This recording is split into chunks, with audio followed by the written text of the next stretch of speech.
दिल जे चई दिल पर भली नो वञी कर तू यार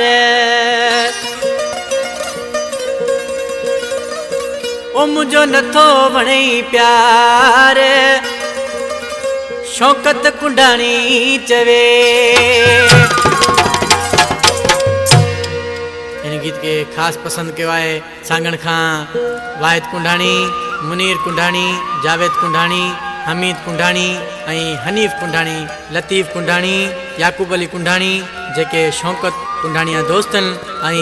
ख़ासि फरमाइश आहे सरदार अब्दुल जब्बार सुमरो, असलम भट्टी, सरदार साजिद भट्टी, अब्दुल बासित ऐं अब्दुल बसीर जेके सरदार अब्दुल जब्बार जा ॿई नंढा पुट आहिनि। उन्हनि जी ख़ासि फरमाइश वधीक फरमाइश आहे मुलाक़ात यार खां हुसैन बागल असांजो प्यारो पिरी भाउ आशिक़ छा थो चए सुञात पकवाजी गोल जा यार पसंद जो गोल कजा गोल जा यार पसंद जो गोल कजा मुखां वधीक ॿियो को सुझई त ॾिस करे जानी ॿियो को मिलई त पोइ तोखे मां मञा यार पसंद जो गोल कजा गोल जा यार पसंद जो गोल कजा।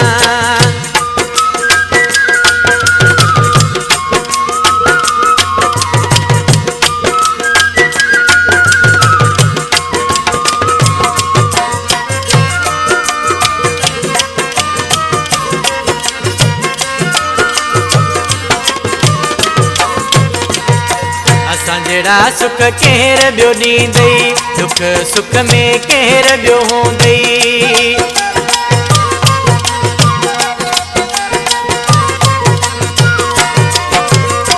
असां जड़ा सुख केर ॿियो ॾींदई दुख सुख में केर ॿियो हूंदई सोचे इहो वठजा यार पसंद जो गोल कजा गोल जा यार पसंद जो गोल कजा।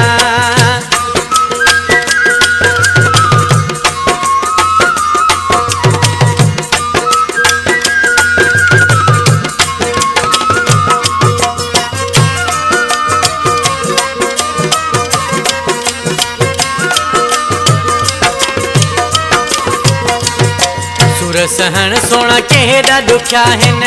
ये अयां तो कोन ॾिठा हिन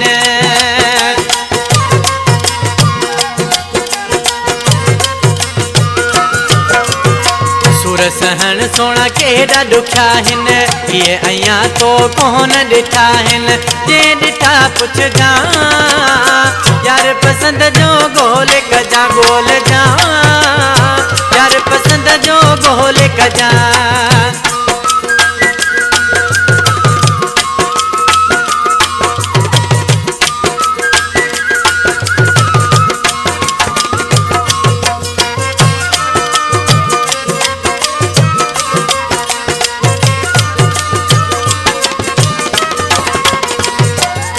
गीत है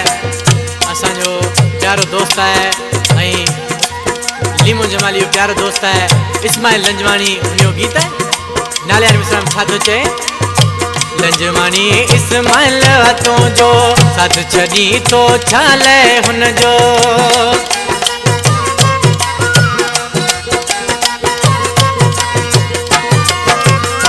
लंजवानी इस्माइल हथों जो साथ छॾी तो छाल हुन जो सोच करे रुस जा यार पसंद जो गोल कजा गोल जा यार पसंद जो गोल कजा मुखां वधीक ॿियो को सुझई त ॾिस करे जानी ॿियो को मिलई त पोइ तोखे मां